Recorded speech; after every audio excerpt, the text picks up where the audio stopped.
Hi, everyone. Thanks for taking time out. Today, I wanted to talk about attachments. So Invisalign has these, white blobs that are called attachments that are temporarily placed on the teeth. Now, just by the appearance, we may just think, oh, they're pretty simple in their design and they help move the teeth. But there has been tremendous amount of research and development done into what we call attachments. And that is one thing that sets Invisalign apart from other clear aligner companies.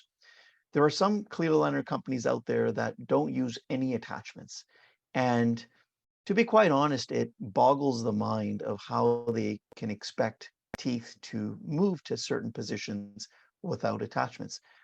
The physics behind it just doesn't make sense. And maybe that's one of the reasons why there's a lot of dissatisfied customers, let's just say, with some of these other products.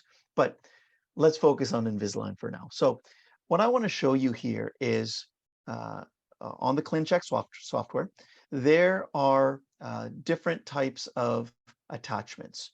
So when we look at the attachments here, you can see that there are these geometrical shapes that have been added to the surface of the teeth. So if we take a look here, these attachments are usually put on at the beginning of treatment.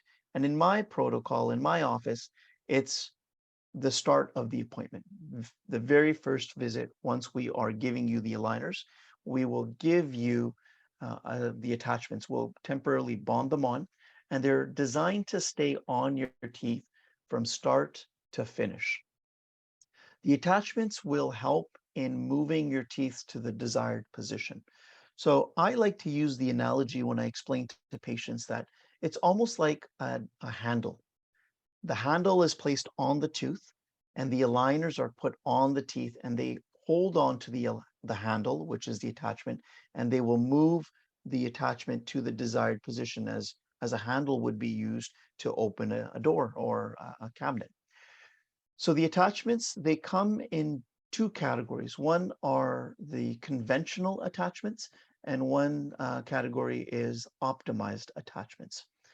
Without going into too much detail about the different types of attachments, the simplest way I can put it in is, as a doctor, as an experienced Invisalign provider, I will choose the best attachment for the movement that is needed for each tooth. So when I plan my case, I will often change the attachments that the Invisalign artificial intelligence software puts on the teeth. I will go in and review each attachment for each tooth, and I will change as needed the type of attachment. At the end of the day, what this does is it allows me to fine tune the tooth movement to your desired goals and needs. And at the end of the day, it makes you a happy patient and it makes me a happy provider, knowing that we are going to get everything out of the Invisalign aligners to make sure that we get that perfect smile that you've always wanted. Hope this brief video gave you a little bit of information about the attachments and the purpose of the attachments. Thank you.